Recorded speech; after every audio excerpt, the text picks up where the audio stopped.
Et nous continuons,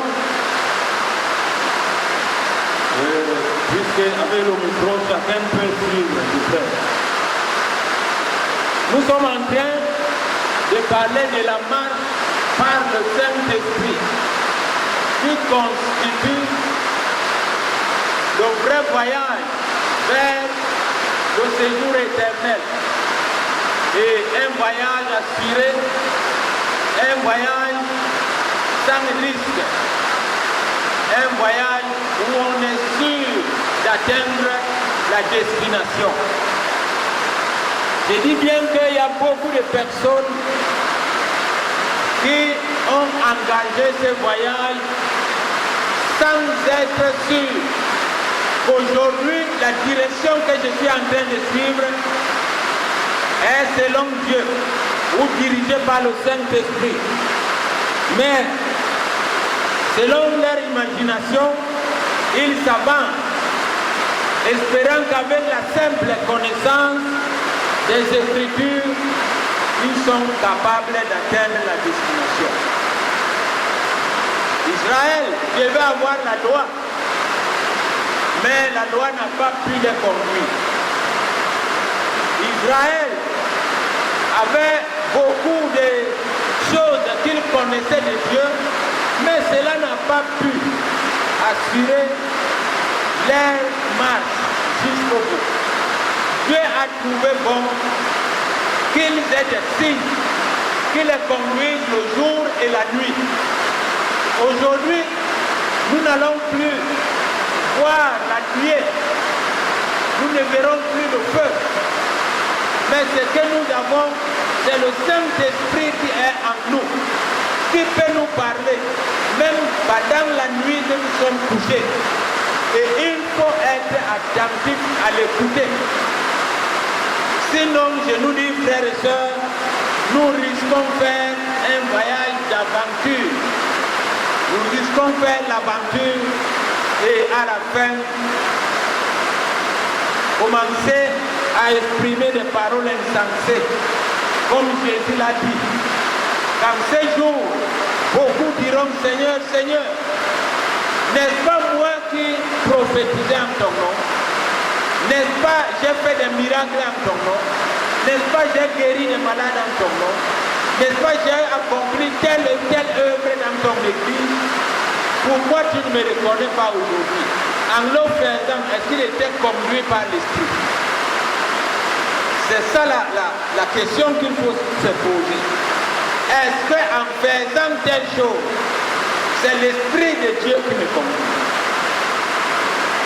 Beaucoup diront à Dieu, j'ai beaucoup intercédé pour ton église, j'ai beaucoup prié pour ton église, j'ai jeûné 2 jours, 5 jours, 1 semaine pour soutenir ton œuvre. Est-ce que lorsqu'il priait, il était conduit par l'Esprit de Dieu? C'est très très profond ce que je suis en train de dire, frère. Je pense à plusieurs nuits où je me lève pour prier et où je ne peux pas prier comme je pense. Je ne peux pas prier parce que je connais tel sujet. Même dans l'œuvre que nous faisons, c'est l'Esprit de Dieu qui sait ce qui est utile de demander à Dieu pour l'heure où nous sommes en train de vivre. Si tu penses connaître les sujets qu'il faut adresser à Dieu et la manière dont tu dois le faire, la Bible dit que nous ne savons pas. Nous ne savons pas ce qui convient de demander même dans nos prières.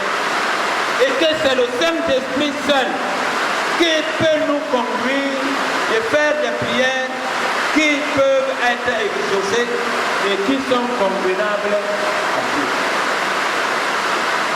C'est des choses que, si j'avais du temps, je vous donnerais beaucoup de témoignages. Dans la société où nous vivons, il y a beaucoup de besoins. Il y a des choses que Dieu voudrait que nous fassions. Les sujets pour lesquels nous devons intercéder. Mais si ce n'est pas l'esprit qui te fait comprendre, tu vas te lever, tu vas prier à ta manière. Et on ne sait pas si cette prière sera vraiment efficace. Je ne peux pas compter. Si j'avais un gros cahier, je l'aurais déjà rempli. Que des moments où je me lève pour prier, je reste tranquille, l'Esprit de Dieu m'ouvre l'esprit pour comprendre sur quoi je dois prier. Parfois, avant même de me lever, dans le rêve, il me montre une scène. Dès que je me lève, il me dit, voilà pourquoi, comment tu dois prier et sur quel sujet. Et quand je prie, je sens que ce n'est pas mon raisonnement. Ce n'est pas parce que j'ai calculé cela. Ce n'est pas parce que j'ai préparé cela. Mais parce que je me laisse guider par le Saint-Esprit. Et c'est ainsi que nous devons faire toutes choses dans la marche avec Dieu. Il n'y a rien, comme j'ai commencé à le dire, que nous pensons connaître. Tu ne connais rien. Jésus l'a dit, sans moi vous ne pouvez rien faire. Penser qu'on connaît, on se trompe. Salomon était né dans la famille d'un homme que Dieu vraiment utilisait. Son père était un homme de Dieu. Son père était quelqu'un que Dieu admirait beaucoup. Mais il s'est trouvé devant une responsabilité où il ne pouvait pas dire que mon père a conduit ce peuple. Il connaît comment conduire. Il faut qu'il me montre. Je vais lui demander comment tu faisais telle chose, comment tu faisais l'autre. Il s'est confié à Dieu et il a dit à Dieu, mais voici que tu as mis à la tête d'une telle nation. Je n'ai pas la sagesse. Je ne connais comment faire pour accomplir ta volonté. Donne-moi la sagesse. À partir du moment où un homme, une femme de Dieu, oublie que c'est Dieu qui lui donne la sagesse de faire quoi que ce soit, il a déjà échoué. Un jeune roi qui demande à Dieu la sagesse alors qu'il a des hommes sages dans son peuple. Il a des hommes qui encadraient son père quand il était à la royauté. Pourquoi ces hommes ne pouvaient-ils pas être à ses côtés pour lui montrer, en tant que grand conseiller du roi, comment il devait agir devant chaque circonstance? Il s'est dit que c'est Dieu seul qui peut me donner la sagesse, qui convient pour diriger ce peuple selon sa volonté. J'attire notre attention sur ce point qui est très important. Nous allons lire dans Exode, le chapitre 40.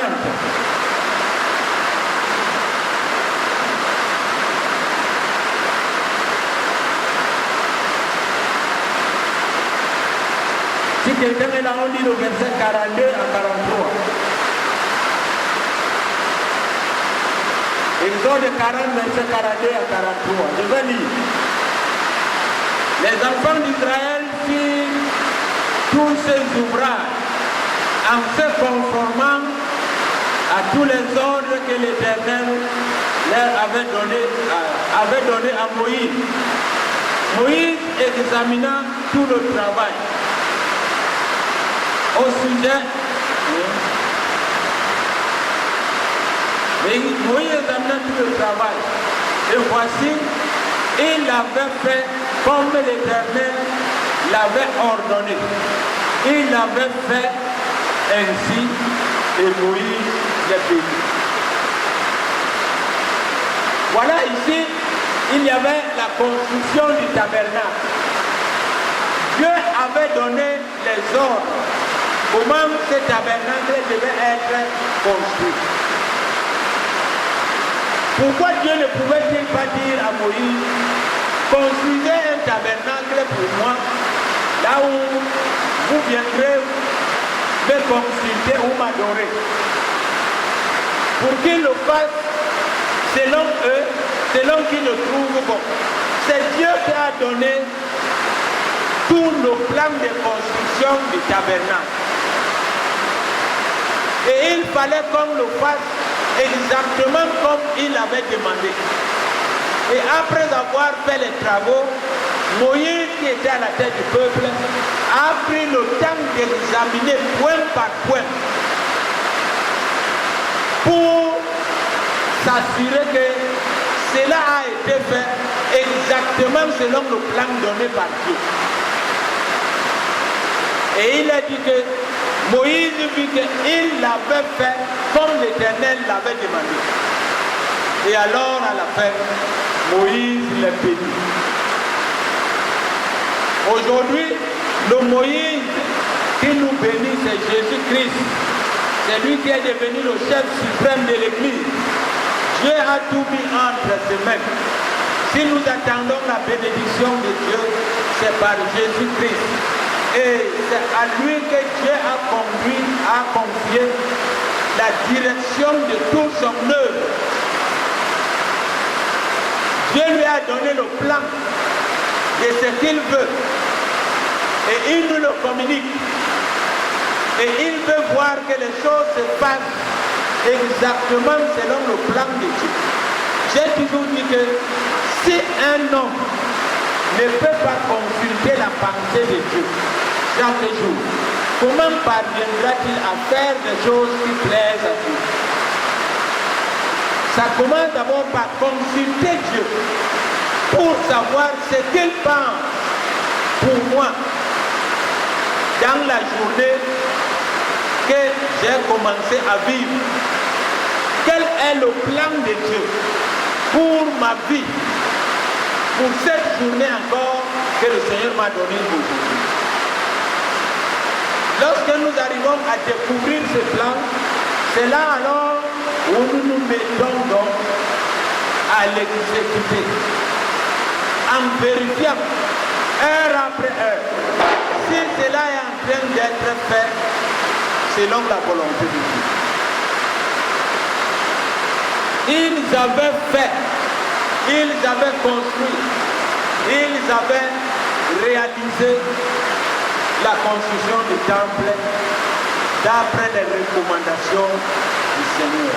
Et je dis bien que ce n'est que lorsque nous ferons les choses selon le plan de Dieu que nous dirons que nous avons fait un service de Dieu.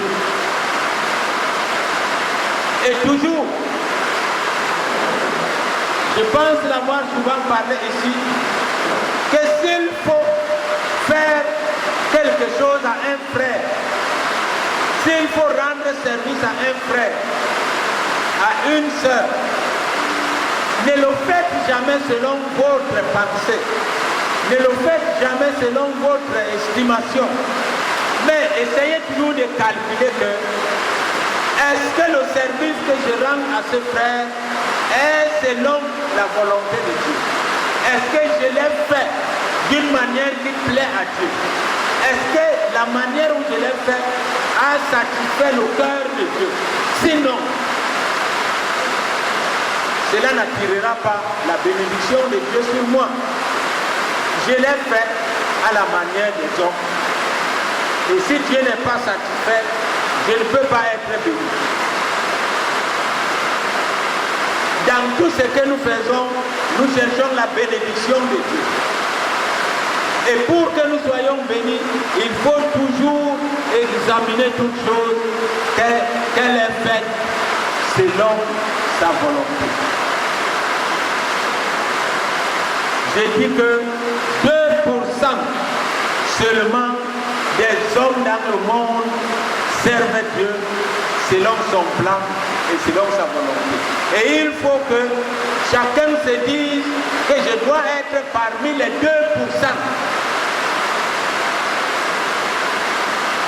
Sinon, je perds mon temps.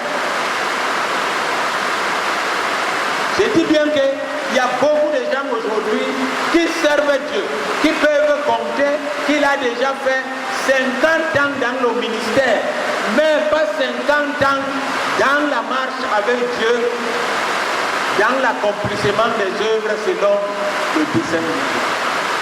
Il y a un homme qui a servi Dieu pendant 60 ans. Après, il a pris sa retraite. Il est parti en retraite. Et quand il a eu sa retraite, Dieu lui a parlé. Il lui a dit, voilà, tu as passé ton temps à servir ta religion. Maintenant tu as eu la retraite. Mon service, donc moi Dieu, commence maintenant. Parce que tu es retraité, là où tu travaillais. Tu as servi les hommes, tu as servi la religion, mais tu ne servais pas pendant ce moment. Jusqu'à 60 ans. Essayons de comprendre ça. Dieu lui a dit, maintenant donc ouvre l'oreille pour écouter les ordres que je vais te donner. Tu feras l'œuvre maintenant selon mes instructions, non plus selon les instructions d'une religion ou d'un homme. Voilà, l'homme s'est levé et dit à Dieu, maintenant je t'écoute. Dis-moi ce que je dois faire. Dieu lui a dit dans mon service, pas de retraite. C'est la mort qui doit te séparer seulement du service. Pas de retraite. Dieu a commencé donc à lui montrer ce qu'il devait faire et comment il devait le faire. Et cela n'était pas correspondant à la manière qu'il observait lorsqu'il était dans sa religion. Nous tous aujourd'hui, quand on parle des noms des églises, des dénominations, ça c'est les religions. Et je vous dis, dans ces milieux, il y a beaucoup de milieux qui ne consultent jamais le plan de Dieu lorsqu'ils veulent établir un plan d'activité, peut-être dans le mois ou trimestriel ou annuel. Il y a des églises aujourd'hui qui ont un plan annuel d'activité. Pas de consultation à Dieu. Ils s'asseyent, ils réfléchissent entre eux et ils définissent un plan d'action. Ils commencent à le suivre. Dieu était dernièrement au courant de cette semaine chez moi pour me dire le plan qu'ils ont dans leur église. Et je leur ai dit, mes frères, n'est-ce pas, je suis passé récemment chez vous. Vous avez entendu ce que je vous ai parlé. Le plan que Dieu a pour vous, vous l'avez mis donc de côté pour faire ce que vous voulez. Oh, ils m'ont dit, ça c'est le plan régional. C'est les dirigeants principaux qui ont fait le plan comme ça pour toute l'année. C'est comme ça qu'on fonctionne. Nous on suit seulement. Ça veut dire que ce que Dieu leur a dit de faire, comment ils devaient commencer à marcher, tout a été marginalisé. Ils suivent leur propre plan.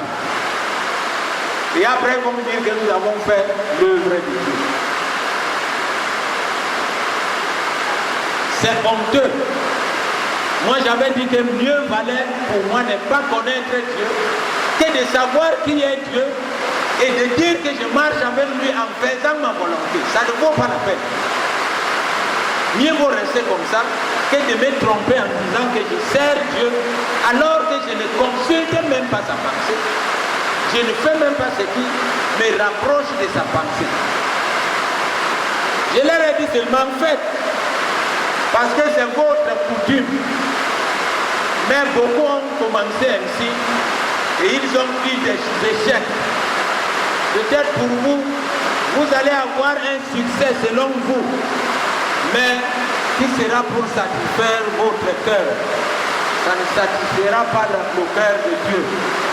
Pour nous ce matin, Dieu nous amène à comprendre que chaque heure de notre vie doit être sous la conduite du Saint-Esprit. Nous devons écouter Dieu. Nous avons appris dans le cours de formation des disciples comment écouter Dieu.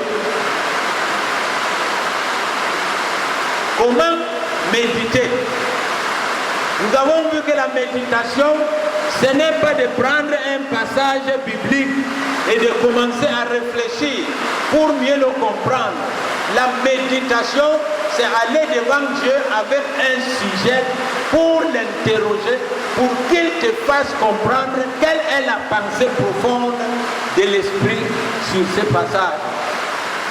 Ou d'amener un sujet dans lequel vous voulez connaître la pensée profonde de Dieu. Tu l'amènes devant Dieu, tu présentes ton sujet et tu restes à l'écoute. Jusqu'à ce que Dieu te dise qu'est-ce qu'il pense à ce sujet. Et là, ce sera la pensée directe de Dieu. Ce ne sera pas une imagination. Et quand tu l'aurais reçu, tu écriras. J'avais dit ici que chacun devait avoir un cahier de méditation. Je le rappelle toujours.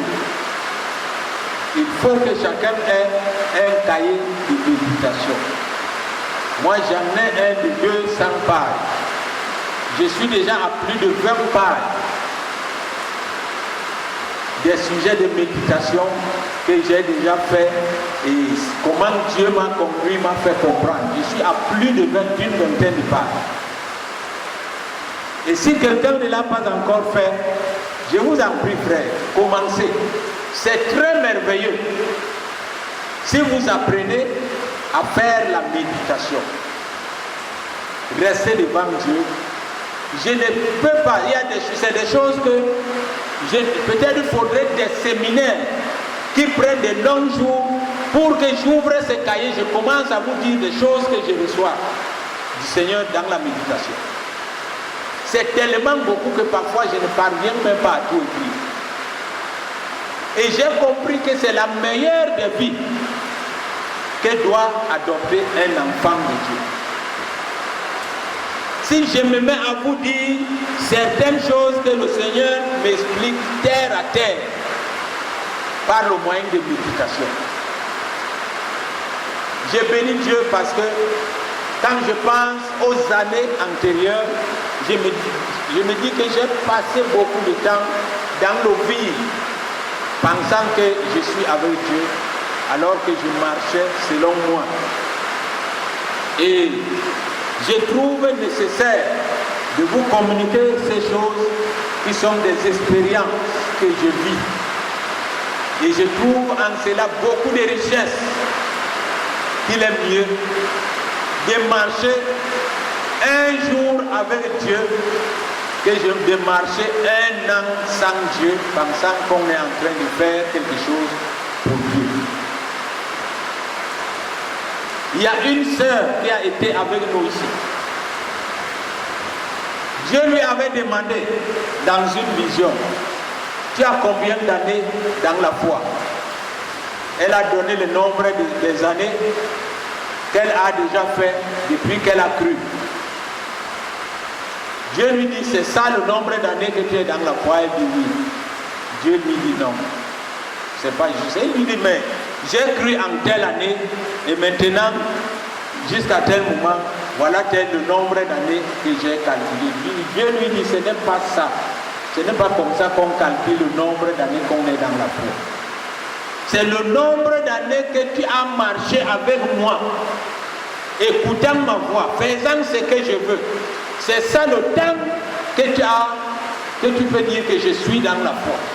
Le reste du temps où tu fais ta volonté, tu ne peux pas compter cela comme le temps marché fait avec Dieu dans la foi. J'ai dit, cette sœur a été avec nous aussi. Si vous voulez, vous pouvez l'interroger. C'est la sœur Martine. Allez auprès d'elle. Questionnez-la, elle va vous dire qu'elle a reçu du Seigneur cette révélation. Et cela l'avait humilié. Dieu voulait donc lui dire que tout ce que tu fais, si tu veux savoir que je suis avec toi, interroge-moi. Laisse que je te conduise.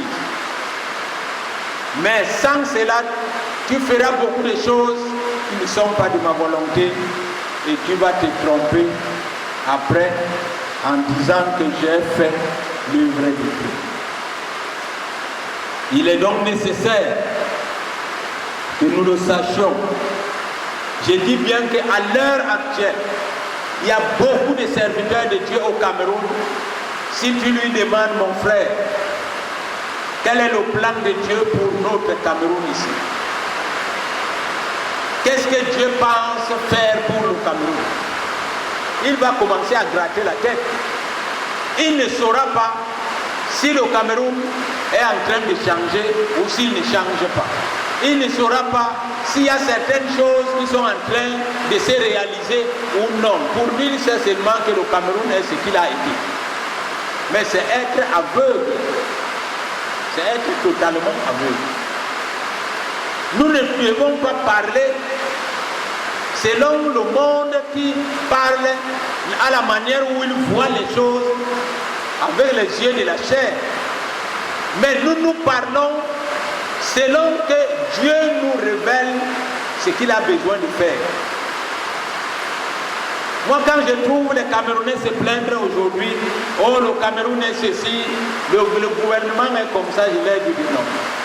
Le Cameroun n'est plus ce qu'il a été il y a 5 ans. Jamais.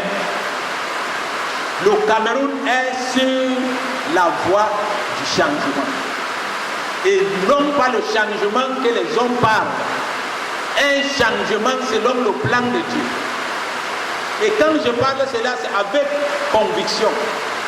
Parce que je sais ce que le Seigneur nous révèle ici, ce qu'il a commencé à faire au moins il y a 5 ans.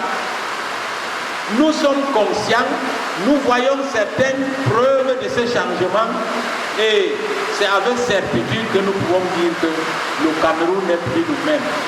Et nous pouvons dire avec certitude que dans les jours à venir, voilà ce que sera le Cameroun. Pas parce que le président a dit qu'il a les grandes ambitions, mais parce que Dieu nous a révélé le plan qu'il a pour nous. Et connaissant ce plan, jour après jour, donc, nous devons redoubler d'efforts et nous mettre plus activement au travail à la poursuite de l'objectif de Dieu.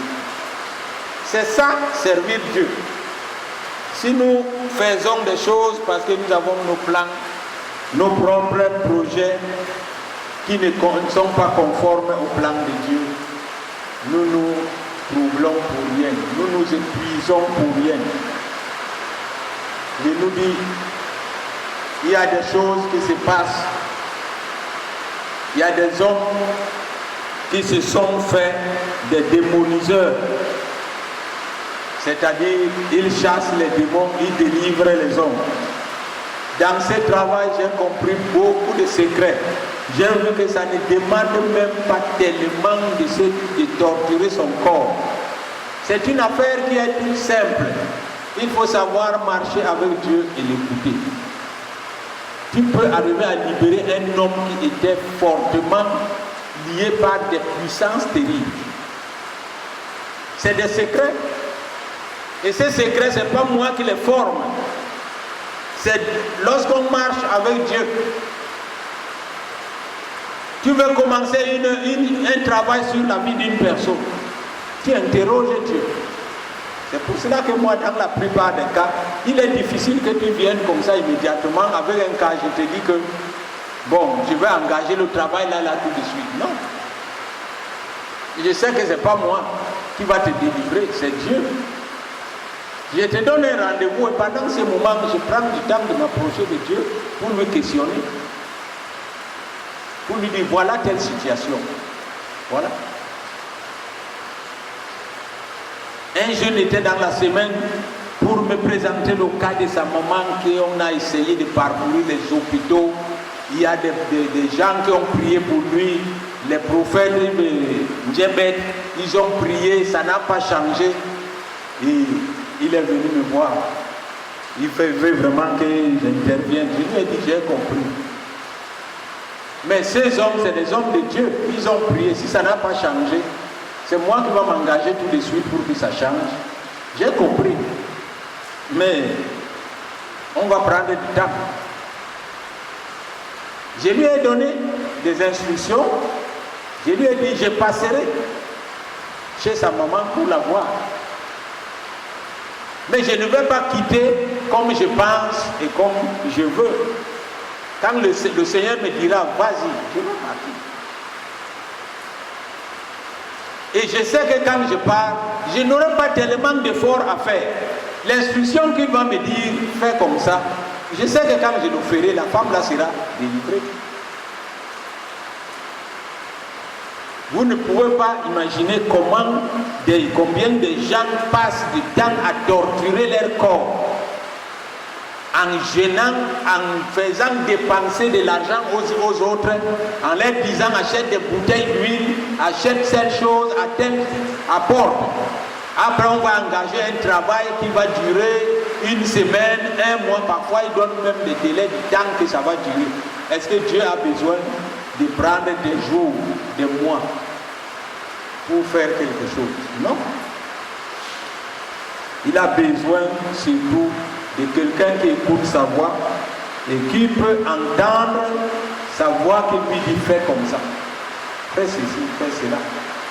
Et quand tu le fais, ça se réalise sans que tu aies à beaucoup t'agiter et à beaucoup perdre du temps. C'est ainsi dans toute l'œuvre. Même les campagnes, pas les campagnes, je dis, la recherche des âmes perdues que nous sommes en train de nous préparer. Le Seigneur nous a donné une vision ici, mais depuis ces jours, je suis en train de prier pour demander des instructions. C'est pas parce qu'il nous a dit qu'il a déjà préparé le terrain. Tout est déjà propre. Il a déjà fertilisé même le terrain. Et il nous dit d'aller. Tu sais que tu vas commencer où? Et tu sais que tu vas utiliser quelle stratégie? Tu sais que tu vas faire comment?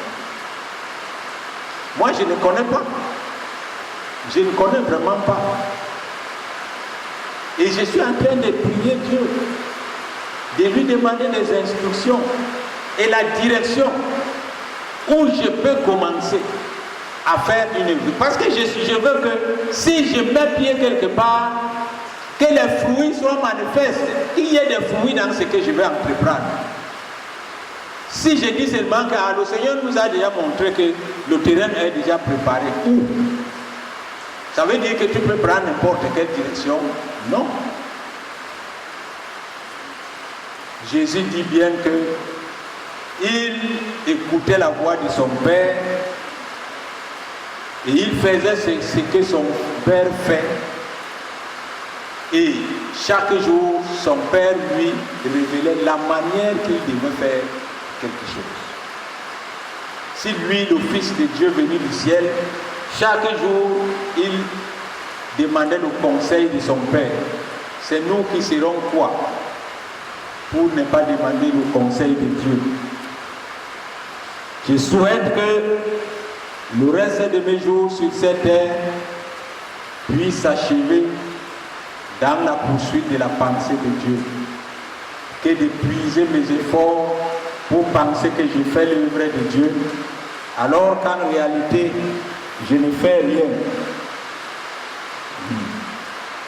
Nous devons donc bénir Dieu, vraiment qu'il nous a accordé le Saint-Esprit. Parce que c'est l'Esprit qui voit loin. Et dans l'une de nos études, j'ai étudié encore récemment le sujet du Saint-Esprit. Là-bas, on dit que Dieu, le Père, représente la personne, une personne. Dieu le Fils représente une personne. Et Dieu, le Saint-Esprit, représente une personne. Le Saint-Esprit n'est pas une chose vague. Il est aussi comme Jésus est Fils de Dieu. Comme Dieu est le Père. Donc, le Saint-Esprit, on l'appelle Saint-Esprit, c'est son nom. Ça veut dire qu'il parle, il entend, il écoute, il enseigne, il instruit, il avertit. Ça veut donc dire que c'est un être qui parle, qui est comme toi. Donc vous pouvez converser, vous pouvez vous entretenir. Tu peux lui questionner, il te répond, comme tu peux poser la question à un frère, à une sœur. Nous devons donc marcher avec lui comme un compagnon de route. Là où j'arrive, je veux faire quelque chose, je ne dois pas trouver de la peine, puisque lui il est avec moi partout où je me trouve. Il faut seulement que je le questionne, que bon, voilà maintenant,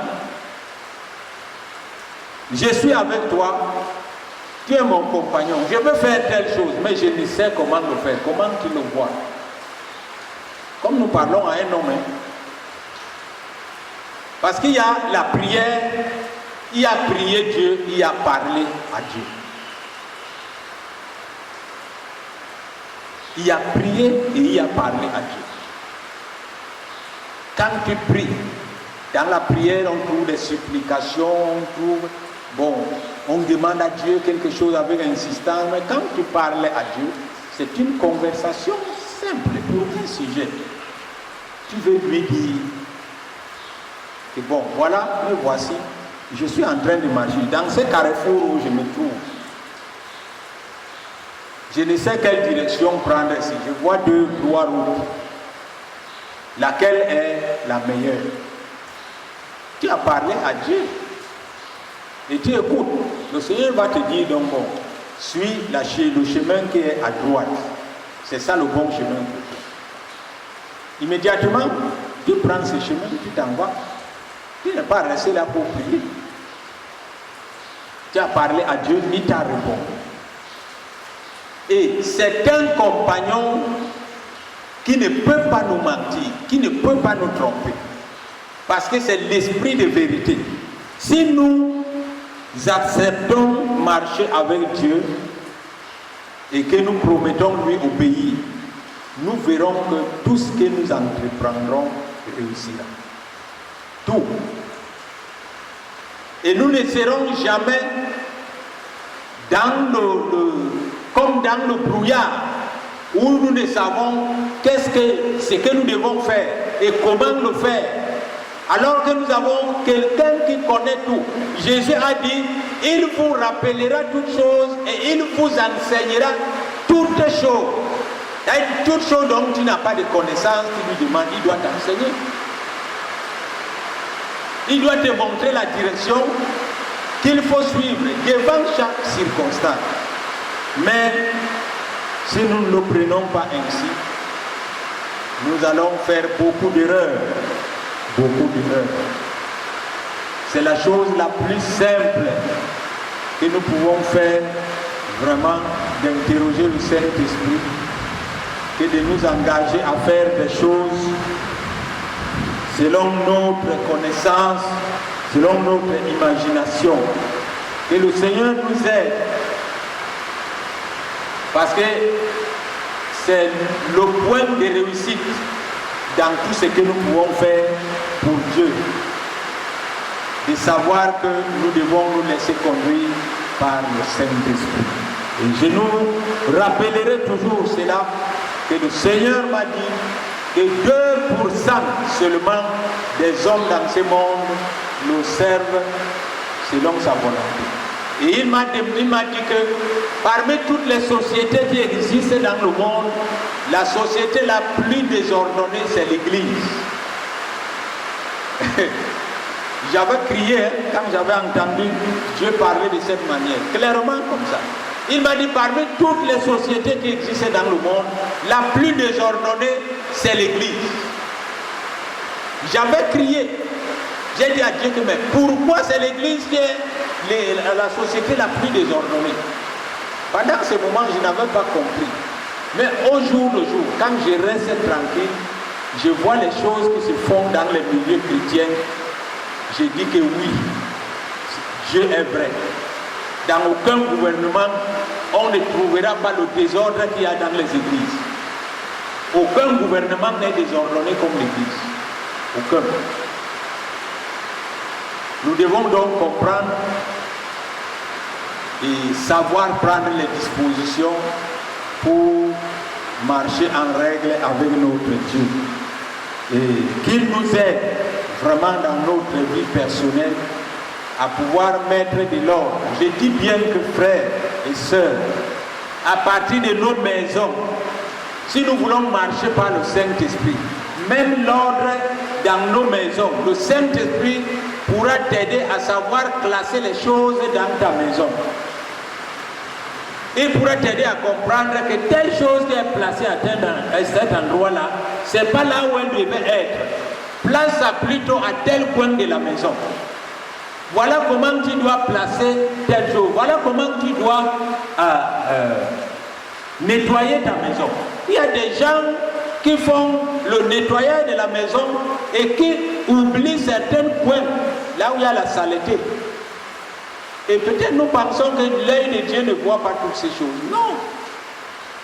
Il faut que nous soyons ordonnés à partir de nos chambres. Que nous ne soyons pas désordonnés, les habits on jette à terre, ce qu'on jette à terre, les chaussures on laisse n'importe où et tout est comme ça. Et quand il faut nettoyer la chambre, on n'arrive pas à nettoyer tous les coins. Et on se dit qu'on est enfant de Dieu. Nous ne savons pas que Dieu, la présence de Dieu est dans nos chambres, dans nos concessions.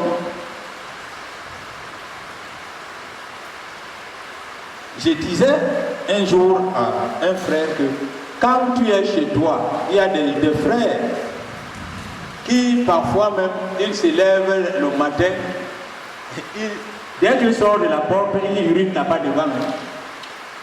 Ils se tiennent là-bas devant, ils urinent là.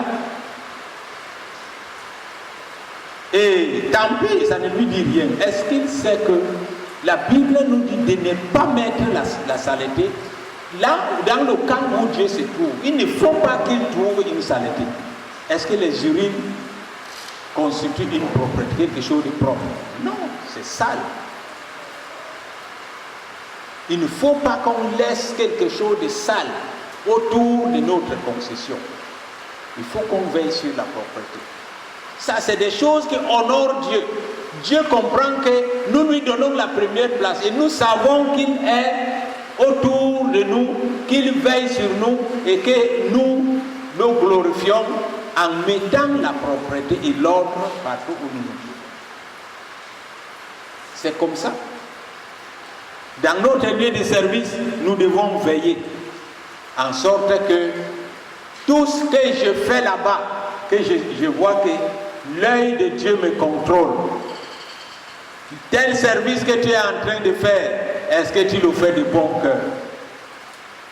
Ou bien parce que le patron n'est pas là, je vais faire n'importe comment, je passe. Alors que l'œil de Dieu a vu que cette chose que tu as fait là, ce n'est pas bien fait. Donc tu travailles juste quand tu as le contrôle à tes côtés. Et tu ne sais pas que Dieu voudrait que tu fasses des choses comme si c'est lui que tu servais. Et c'est ainsi que nous attirons sur nous la bénédiction. C'est pour ça qu'il est dit que même devant un patron dur, rigide, il faut être fidèle. Le servir comme tu servais Dieu. Ne pas tenir compte de son cœur difficile.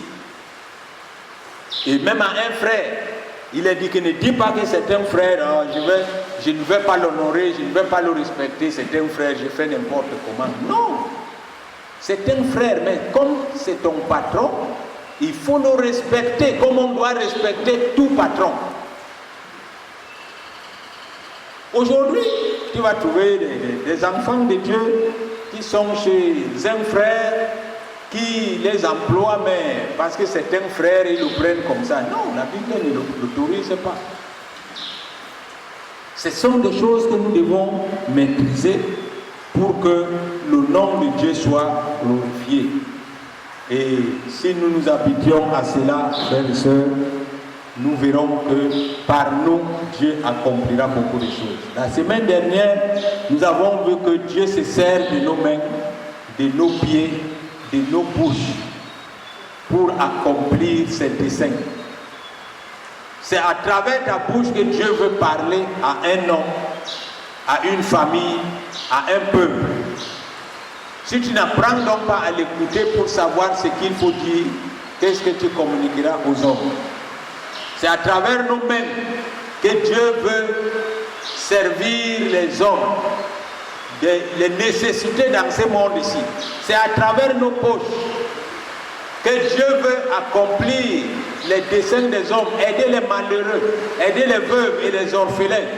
Si nos poches donc ne répondent pas, nous ne sommes pas disposés, que Dieu puisse mettre la main dans notre poche pour aider un malheureux. Comment nous allons dire que nous sommes pour Dieu? C'est pour cela que nous avons intérêt de revenir, de ne pas dire comme cette sœur que j'ai aujourd'hui 5 ans dans la foi. Et Dieu lui dit non, tu n'as même pas 1 an. Elle crie. Elle avait crié quand Dieu lui avait dit le nombre, le temps qu'elle a déjà fait avec lui. Elle a crié, elle a dit non. Dieu lui a dit mais c'est ça. Tu t'es trompé donc en pensant que tu as déjà tel nombre d'années. Non. C'est pas comme ça que moi je compte. Nous avons donc entendu que Enoch a marché avec Dieu 300 ans. 300. Mais il avait l'âge de 365 ans. Ça veut dire qu'il a fait 65 ans. Il marchait comme ça, comme tous les hommes. Mais c'est à partir de l'âge de 65 ans qu'il a commencé la marche avec Dieu jusqu'à la fin de sa vie. Chacun donc peut se décider. Est-ce qu'aujourd'hui je me décide de commencer la marche avec Dieu et maintenir le cap jusqu'à la fin de mes jours, ou bien je vais toujours faire que tantôt, si je vois que si c'est dur, je fais comme je pense, et à certaines occasions, bon, je dis à Dieu, maintenant on peut marcher ensemble. Mais il est mieux, quand on est enfant de Dieu, d'accepter marcher sous la conduite du Seigneur. Que le Seigneur nous bénisse et qu'il nous aide vraiment à saisir sa pensée. Amen.